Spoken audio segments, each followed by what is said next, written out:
Welcome to Tamuku news. ముందుగా headlines. తెలంగాణలో national highway పనులను ప్రారంభించిన కేంద్ర మంత్రి గడ్కరీ.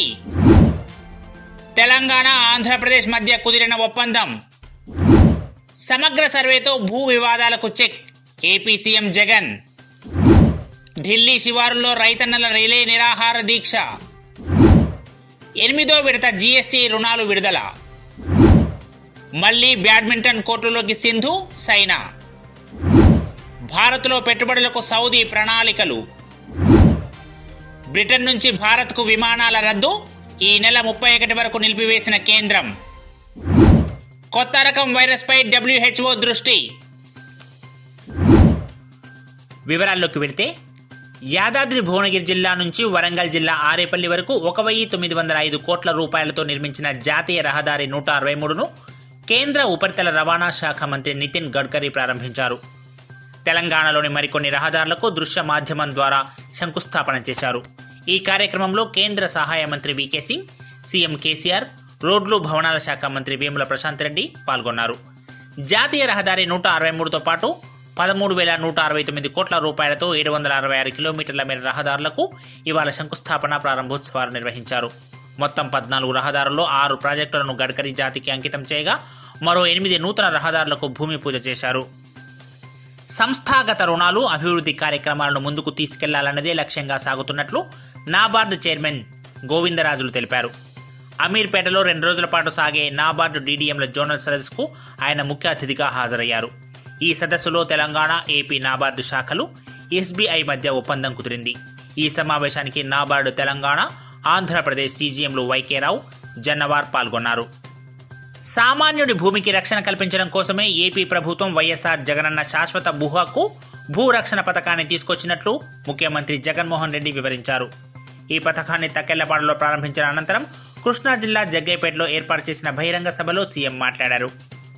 రైతులు తమ వ్యవసాయ భూమిని ప్రాణంగా భావిస్తారని, అలాంటి భూమి కబ్జాకోర్లకు కల్పతరుగా మారిందని సీఎం వ్యాఖ్యానించారు.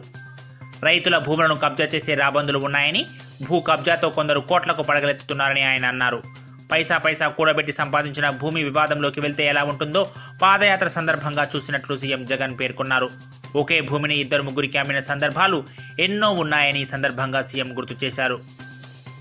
నూతన వ్యవసాయ చట్టాలను రద్దు చేయాలనే డిమాండ్తో హస్తెన శివారులో అన్నదాతల ఉద్యమం 26వ రోజు కొనసాగుతోంది. ఢిల్లీలో నానాటికి చలి తీవ్రత పెరుగుతున్నా రైతులు మాత్రం వెనక్కి తగ్గడం లేదు. ఎముకలు కొరికే చలిలోనూ రహదారులపై బైఠాయించి శాంతియుతంగా నిరసన వ్యక్తం చేస్తున్నారు. ఆందోళనలో భాగంగా సోమవారం రైతులు 24 గంటల నిరాహార దీక్షకు దిగారు. నేటి నుంచి ఈ దీక్షలు కొనసాగుతాయని, రోజు 11 మంది రైతులు నిరసన దీక్ష చేపట్టనున్నట్లు బీకేయూ పంజాబ్ సెక్రటరీ బల్వంత్ సింగ్ తెలిపారు. అంతేగాక ఈ నెల 25 నుంచి 27 వరకు హర్యానా జాతీయ రహదారులపై టోల్ ఛార్జీల వసూలును అడ్డుకోనున్నట్లు రైతు సంఘాలు తెలిపాయి. బుధవారం రైతు దినోత్సవాన్ని పాటించనున్నట్లు వెల్లడించాయి. జీఎస్టీ పరిహారం కింద రాష్ట్రాలకు కేంద్రం మరోసారి రుణాలు విడుదల చేసింది. 8వ విడతగా మరో 6,000 కోట్ల రూపాయలను సోమవారం విడుదల చేసింది. 23 రాష్ట్రాలు, 3 కేంద్ర పాలిత ప్రాంతాలకు కేంద్ర ఆర్థిక మంత్రిత్వ శాఖ ఈ నిధులు మంజూరు చేసింది. దీంతో ఇప్పటి వరకు కేంద్రం విడుదల చేసిన మొత్తం 48,000 కోట్ల రూపాయలకు చేరింది.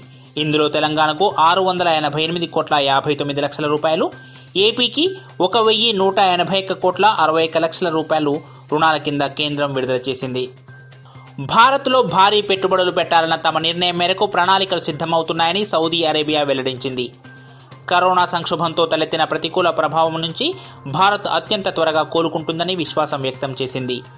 భారత్లో $100 బిలియన్ పెట్టుబడులు పెడతామని ఫిబ్రవరిలో సౌదీ యువరాజు మహమ్మద్ బిన్ సల్మాన్ ప్రకటించిన విషయం తెలిసిందే. పెట్రోకెమికల్స్, శుద్ధి, మౌలిక వసతులు, మైనింగ్, ఉత్పత్తి, వ్యవసాయం వంటి తదితర రంగాల్లో పెట్టుబడులు పెట్టేందుకు సౌదీ ఆసక్తి వ్యక్తం చేసింది.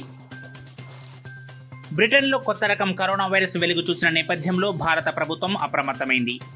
ఆ దేశం నుంచి విమానాల రాకపోకలపై ఆంక్షలు విధించింది. డిసెంబర్ 31 వరకు బ్రిటన్కు వెళ్లే, అక్కడి నుంచి వచ్చే విమానాలను రద్దు చేసింది. రేపు అర్ధరాత్రి నుంచే ఈ నిర్ణయం అమల్లోకి వస్తుందని కేంద్ర పౌర విమానయాన శాఖ వెల్లడించింది. అంతేకాక యూకే నుంచి డిసెంబర్ 22 అర్ధరాత్రిలోపు భారత్కు వచ్చే ప్రయాణికులు విమానాశ్రయాలు RT-PCR పరీక్షలు తప్పనిసరిగా చేయించుకోవాలని సూచించింది. ఒకవేళ RT-PCR పరీక్షల్లో కరోనా పాజిటివ్ అని తేలితే వారిని ఇన్స్టిట్యూషనల్ క్వారంటైన్కు పంపుతామని కేంద్ర పౌర విమానయాన శాఖ మంత్రి హర్దీప్ సింగ్ పూరి తెలిపారు. పరీక్షల్లో వైరస్ నెగిటివ్ వచ్చినా కూడా ఆయా ప్రయాణికులు 7 రోజుల పాటు హోం క్వారంటైన్లో ఉండాలని సూచించారు. బ్యాడ్మింటన్ అభిమానులకు శుభవార్త. భారత అగ్రశ్రేణి బ్యాడ్మింటన్ తారలు పివి సింధు, సైనా నెహ్వాల్, కిదాంబి శ్రీకాంత్ తిరిగి రాకెట్ పట్టుకోనున్నారు. త్వరలో జరిగే 3 టోర్నీల్లో వారు పోటీ పడనున్నారు. ప్రతిష్టాత్మక BWF world tour finals, Bangkok open సైతం అందులో ఉండడం గమనార్హం. వచ్చే ఏడాది జరిగే టోక్యో ఒలింపిక్స్ దృష్ట్యా భారత బ్యాడ్మింటన్ సంఘం 8 మందితో కూడిన జట్టును సోమవారం ప్రకటించింది. యునైటెడ్ కింగ్డమ్లో బయటపడ్డ కొత్త రకం కరోనా వైరస్ పై ప్రపంచ ఆరోగ్య సంస్థ దృష్టి సారించింది. విస్తృత వేగంతో వైరస్ వ్యాపిస్తోందని వస్తున్న వార్తలపై స్పందించిన WHO వైరస్ పై సమగ్ర సమాచారం తెలిసే వరకు ప్రజలను అప్రమత్తంగా ఉండాలని సూచించింది. UK అధికారులతో అనుక్షణం సంప్రదింపులు జరుపుతున్నాం. వారు చేస్తున్న పరిశోధనలు, విశ్లేషణ సమాచారాన్ని ఎప్పటికప్పుడు మాకు అందిస్తున్నారు.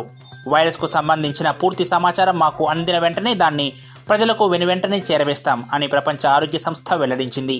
ఈ సమయంలో వైరస్ వ్యాప్తిని నిరోధించేందుకు ఆయా ప్రభుత్వాల సూచనల మేరకు ప్రజలందరూ అన్ని రకాల జాగ్రత్తలు పాటించాలని విజ్ఞప్తి చేసింది. రేపు ఉదయం ప్రారంభమయ్యే మరో న్యూస్ బులెటిన్తో మళ్ళీ కలుద్దాం. Stay tune to Tamuku news.